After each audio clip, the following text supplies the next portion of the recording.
Hello बच्चे, good morning सभी को। तो आज 19 दिसंबर है और आज मंगलवार है। तो आज का करंट अफेयर लेकर मैं आपके सामने हाजिर हूँ फटाफट द 10 मिनट शो में। तो ज़्यादा समय वेस्ट नहीं करेंगे, शुरुआत करते हैं आज के मोटिवेशन से कि कल को आसान बनाने के लिए आज आपको कड़ी मेहनत करनी ही पड़ेगी। चलो भाई, पहले क्वेश्चन की तरफ मूव करते हैं और पहला क्वेश्चन एक बार पढ़ते हैं बच्चे। देखो, पहले क्वेश्चन को एक बार पढ़ो। क्वेश्चन है कि किस राज्य के ने बसों में महिलाओं को मुफ्त यात्रा प्रदान करने के उद्देश्य से महालक्ष्मी योजना को लागू किया है।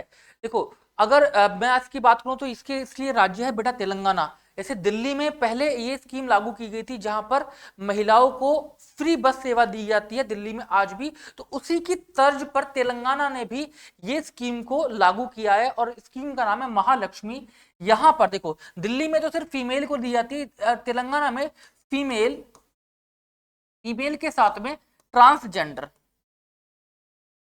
ट्रांसजेंडर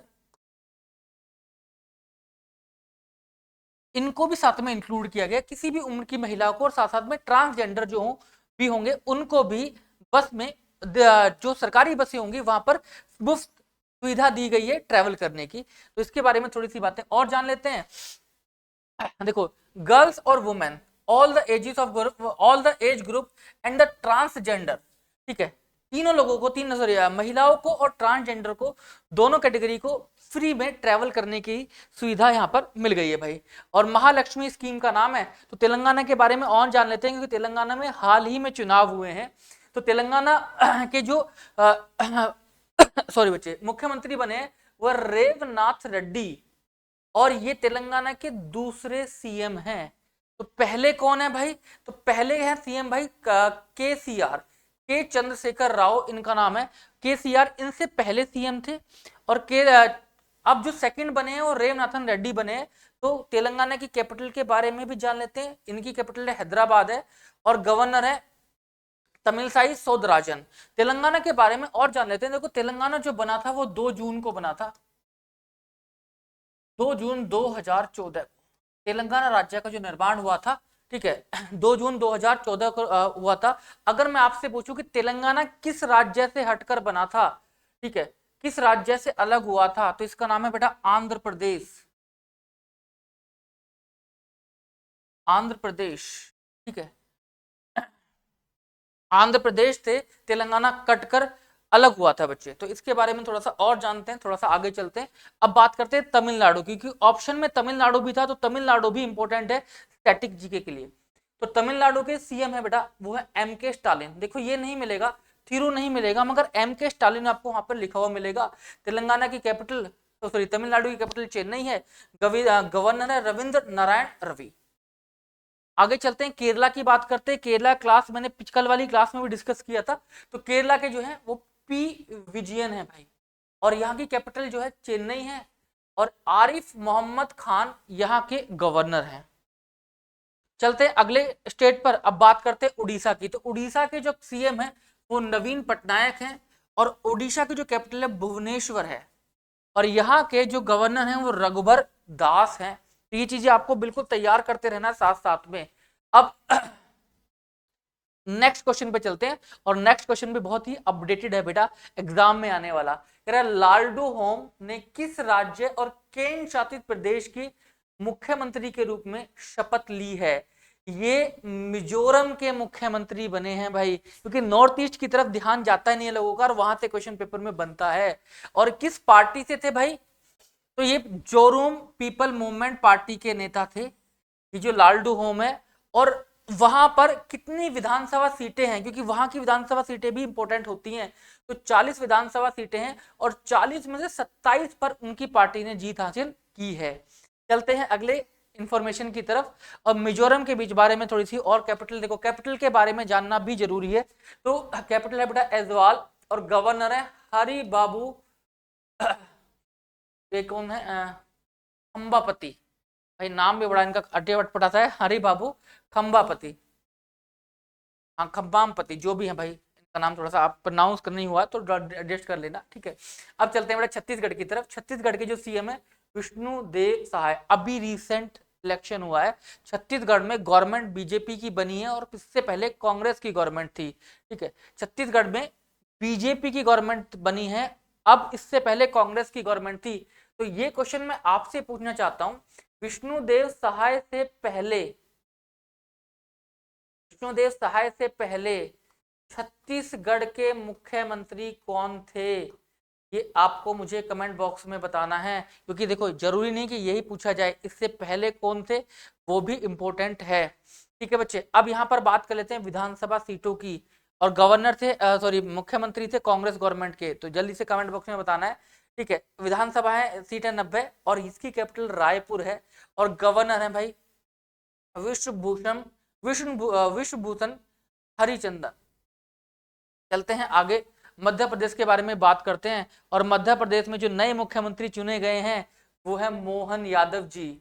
और मध्य प्रदेश की कैपिटल के बारे में आप जानते हैं, मध्य प्रदेश की जो कैपिटल है वो है भोपाल। और यहाँ पे जो गवर्नर है भाई मंगू भाई सी पटेल। अब सवाल यहाँ से यह भी बनता है कि मोहन यादव जी से पहले सीएम कौन थे, कौन थे मुख्यमंत्री? क्योंकि बड़ा सरप्राइजिंग नाम आया इस बार चुनाव में, इस बार मुख्यमंत्री के लिए। तो इससे पहले कौन थे वो भी आप जरूर कमेंट बॉक्स में मुझे बताना। बीजेपी के मुख्यमंत्री थे और मामा उनको बुलाया जाता है भाई, मामा उनका निकनेम है। तो फटाफट चलते हैं अगले सवाल पर भाई। रिजर्व बैंक ने स्वास्थ्य देखभाल और शिक्षा के लिए यूपीआई भुगतान की सीमा को 1 लाख रुपए से बढ़ाकर कितना कर दिया है? देखो दो ही चीजों के लिए बढ़ाई है, बस पहले ये समझ लेना, किसके लिए? सिर्फ स्वास्थ्य और शिक्षा के लिए। अब पहले 1 लाख रुपए की लिमिट थी, अब 1 लाख से वो लिमिट बढ़ाकर 5 लाख रुपए तक कर दी गई है। तो भाई अब आप 5 लाख रुपए तक पेमेंट कर सकते हैं, सिर्फ दो ही चीजों के लिए, शिक्षा और स्वास्थ्य के लिए। वैसे लिमिट अभी भी 1 लाख ही है दूसरे कामों के लिए। चलते हैं भाई अगले कुछ और। देखो हाँ, 1 लाख से बढ़ाकर कितना कर दिया गया? 5 लाख। देखो ई मैंडेट की भी लिमिट को बढ़ाया गया है, ई मैंडेट की लिमिट को 15,000 से बढ़ाकर 1 लाख कर दिया गया है भाई। चलते हैं आगे। देखो आप थोड़ा सा आरबीआई के बारे में थोड़ी सी इंफॉर्मेशन और ले लेते हैं। आरबीआई कब बना? आरबीआई जो बना वो 1 अप्रैल 1935 को बना। और कहां पर इसका स्थापना हुई? कोलकाता के अंदर। आरबीआई के वर्तमान गवर्नर कौन है? शशिकांत दास। अब देखो आरबीआई का जो मॉडल था वो किसने दिया? आरबीआई का जो मॉडल था बेटा वो दिया डॉक्टर बी आर अम्बेडकर। ये सवाल भी आ जाता है बच्चे, doctor B R Ambedkar, doctor B R Ambedkar. और आरबीआई को जो बनाया गया वो हिल्टन यंग कमीशन की सिफारिश पर बनाया गया। हिल्टन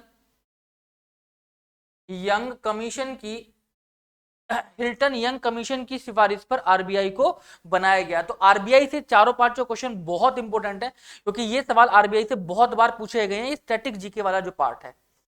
चलते हैं भाई आगे। शेयरिंग ताशी नजर में आए हैं, जो खबरों में आई शेयरिंग ताशी किस पेशे से जुड़े हुए हैं? देखो शेयरिंग ताशी जो है वो एक लेखक हैं, ठीक है, और लेखक भी कहाँ के हैं? भूटान के।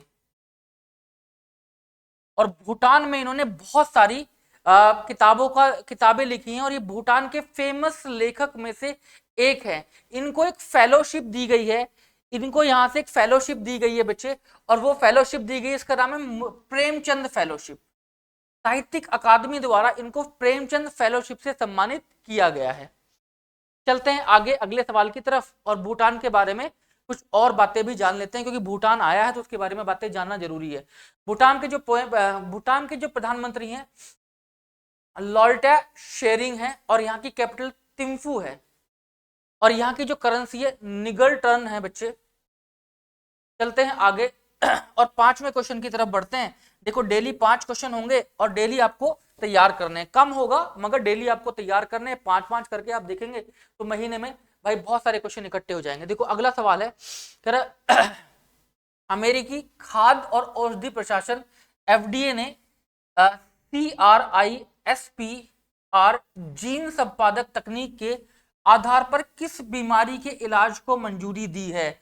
अब एफडीए ने जो मंजूरी दी है वो है sickle cell disease. Sickle cell disease को इन्होंने मंजूरी दी है, इसमें शामिल किया है। कुछ और बातें भी जान लेते हैं। देखो स्कल सेल डिजीज को जोड़ा गया है फिलहाल एफडीआई ने अपनी इस लिस्ट में, और इसके लिए कौन सी थेरेपी है बेटा? जीन थेरेपी को जोड़ा गया, जीन थेरेपी के द्वारा इसका ट्रीटमेंट किया जाएगा। चलते भी आज के क्वेश्चन समाप्त हुए हैं और आज का आपका होमवर्क क्वेश्चन है कि आपको एड्स की फुल फॉर्म कमेंट बॉक्स में बतानी है। ये फुल फॉर्म भी बहुत बार पेपर में पूछी गई है, तो फटाफट इसका कमेंट बॉक्स में आंसर करना ना भूलें। कैसी लगी आज की आपकी क्लास? मिलते हैं कल आपसे फिर सुबह 8 बजे। आज के लिए इतना ही, मिलते हैं जल्दी आपसे 8 बजे। थैंक यू बच्चे।